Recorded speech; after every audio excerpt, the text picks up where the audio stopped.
মেহমানের আগমন খালির পক্ষ থেকে, বড়ার পক্ষ থেকে, জ্যেষ্ঠপুরের পক্ষ থেকে, পক্ষ থেকে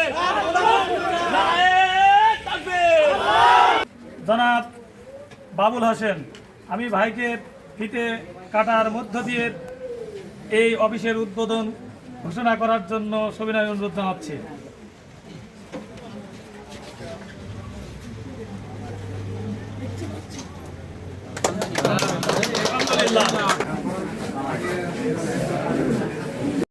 সবশেষে আপনাদের জন্য দোয়া করে আমার জন্য দোয়া আছে। আজকের যে অফিস আমরা উদ্বোধন করলাম, এই অফিস যেন এই এলাকার ইসলামী আন্দোলনের একটা উর্বর কেন্দ্র হিসাবে এখানে। আসসালামু আলাইকুম ওয়া রাহমাতুল্লাহ।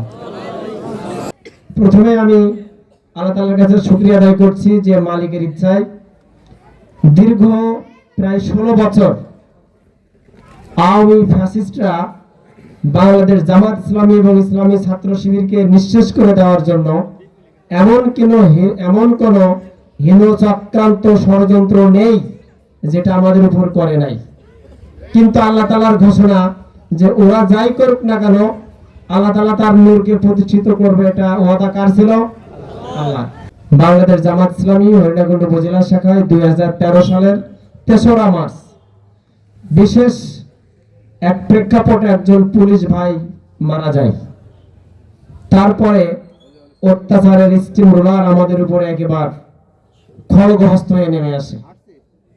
আমাদের আশপাশ যারা বন্ধু বলে মনে করতাম, আমরা শুভাকাঙ্ক্ষী মনে করতাম, তারা আমাদের খুব ভালোবেসে আপন করে আমাদের বিভিন্ন সময় পুলিশ দিয়ে ধরানো, আমাদের উপর অত্যাচার করা, বিভিন্ন কাজকাম যখন একবার খুব বেশি করেছিল, এমনকি আমাদের হরিণাকুণ্ড উপজেলায় 26 জন দায়িত্বশীলের বাড়ি ঘর এমন ভাবে ভেঙে গুড়িয়ে দিয়েছিল, আমাদের পরিবারে ভাত খাবার থালাটাও তারা রাখছিল না।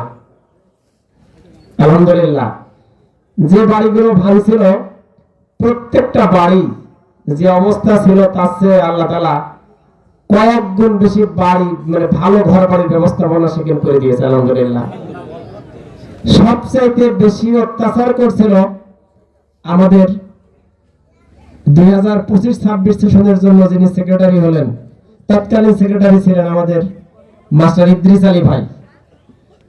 সবচেয়ে বেশি তাদেরই ক্ষতি করছিল। 3 বছরের মাথায় টিন শেটের বাড়ি আগুন ধরে পুড়াই দিয়েছিল, ব্যবসা প্রতিষ্ঠান পুড়াই দিয়েছিল, মানে তাদের আর কিছুই ছিল না এমন একটা অবস্থা। 3 বছরের মাথায় যে 1,28,00,000 টাকা খরচ করে হরিণাকুণ্ডুর ওই সময় সবচেয়ে ভালো বাড়ি তারা করেছে। আলহামদুলিল্লাহ, এটা 3 বছর পরে ফিরে আসার পরে 1 বছরের ব্যবসার টাকা দিয়ে সে বাড়ি তারা করেছে। এরকম আরো বাকি 25টা বাড়ি যারা আমাদের নষ্ট করেছিল, আল্লাহ তাআলা ওই নষ্ট বাড়ির চেয়ে আরো অনেক ভালো মানের বাড়ি আল্লাহ তাআলা আমাদের দান করেছেন। এজন্য আমরা আল্লাহ তাআলার কাছে বেশি বেশি শুকরিয়া আদায় করি। আলহামদুলিল্লাহ, ওই সময় সঙ্গত কারণেই আমাদের যারা দায়িত্বশীল ছিলেন তারা আসলে ময়দানে থাকতে পারেনি অত্যাচারের কারণে। এই জন্যই আমাদের মতো ছোট ছোট মানুষগুলোকে আল্লাহ তাআলা তার দিনের জন্য কবুল করেছেন। আপনাদের কাছে আমরা দোয়া চাই। বিশেষ করে আজকে যে জায়গায় দাঁড়িয়ে কথা বলছি, এই এলাকার এই ইউনিয়নের যে সূর্য সন্তান, আমি আমার ভাষায় বলি আমাদের মাস্টার ইব্রাহিম বিশ্বাস। আপনারা আমাদের সাবেক উপজেলা আমির স্মৃতির পাতা নামে একটি বই লিখেছেন, সেখানে পেয়েছেন যে বেনজির আহমেদ নামে একজন ভদ্রলোকের তৎপরতায় এই ইউনিয়নে দিনের কাজ শুরু হয়, ইকামতে দিনের কাজ।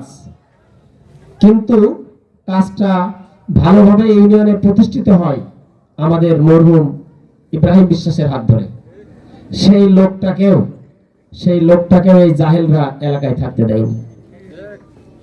তার মৃত্যুর আগে অনেকবার তার সাথে বসেছি, কথা বলেছি, সে শুধু কান্নাকাটি করেছে।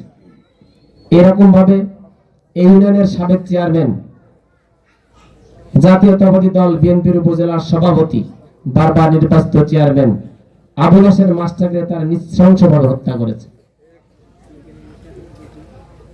হরিণাকুণ্ড উপজেলার ভিতরে যে কয়টা ইউনিয়নে বেশি উচ্ছৃঙ্খল লোকের বসবাস, মানে যারা জোর দখলবাজি, জোর জবরদস্তি করে সবকিছু দখল করতে চায়, ভোগ করতে চায়, মানুষের অধিকার হরণ করতে চায়, এই গোষ্ঠীর বসবাস আবার দুঃখজনক হলেও সত্য এই দৌলতপুর ইউনিয়নে একটু বেশি। 5 তারিখের পরেও আমরা লক্ষ্য করছি কিছু ব্যক্তি এলাকাতে পরিবর্তন হয়েছে, চেয়ারগুলো ঠিকই আছে, কাজ যা আগে চলতেছিল এখনো তাই চলার উপক্রম হচ্ছে, তাই না? ঠিক নয় মনে হয়? এই সব জায়গায় আমাদের সতর্ক থাকতে হবে। পানি পড়তে বেশি কথা বলবো না, আপনাদের উদ্দেশ্যে আহ্বান। আমার সাদিক ভাই বলেছেন যে আল্লাহ তাআলা আমাদের সৃষ্টি করেছেন এমন কাজ করার জন্য যে কাজ করলে দুনিয়া এবং আখিরাত উভয় জায়গায় কল্যাণ লাভ হয়। অন্য জায়গায় আল্লাহ তাআলা বলছেন ওমা খলাকতুল জিন্না ওয়াল ইনসা ইল্লা লিয়াবুদুন, আমি মানুষকে শুধু আমার দাসত্ব বা গোলামের জন্য সৃষ্টি করেছি।